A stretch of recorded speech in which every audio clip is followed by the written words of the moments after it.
नमस्कार मैत्रिणींनो. तर बघा मी आज असे सुंदर असे ब्लाऊज शिवलेले आहे. तर ही साडी बघा अशा प्रकारे या साडीची लेस होती आणि त्याच्यावर गळा हा लहान आला होता.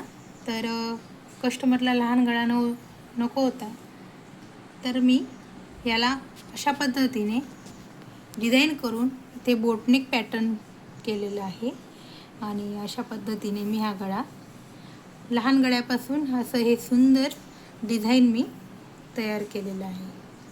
तर आता बऱ्याचशा साड्या अशा येत आहेत की हे डायमंडच्या साड्यांना खूप लहान गळे येत आहे.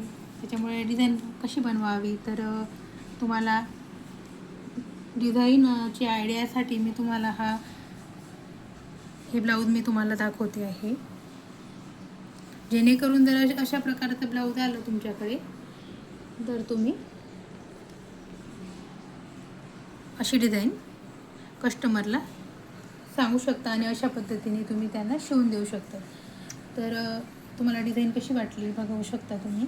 आणि इथे मी 2 बटन अटॅच केलेले आहे आणि अशा पद्धतीने गोल्डन पायपिंग अटॅच करून असं सुंदर असं ब्लाऊज तयार केलं आहे. आणि पुढच्या साईडला बघू शकता तुम्ही, पुढच्या साईडला मी प्रिन्स कट केलेला आहे. प्रिन्स कट ब्लाऊज आहे आणि पुढे मी गोलच गळा घेतला आहे, त्याला पण पायपिंगनं डिझाईन करून घेतलेली आहे आणि याच्या स्लीव्ह मी लहानच केलेला आहे. हे ब्लाऊज 29 चेस्ट ब्लाऊज आहे. 29 म्हणजे खूप लहान मापाचं साईजचं ब्लाऊज आहे हे.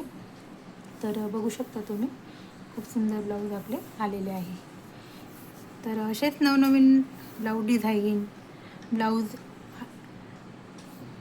पॅटर्न, त्यानंतर न्यू डिझाईन आयडियासाठी चॅनलला लाईक करा, शेअर करा आणि सबस्क्राईब करायला विसरू नका. आणि तुम्हाला डिझाईन कशी वाटली हे मला कमेंटमध्ये नक्की कळवा.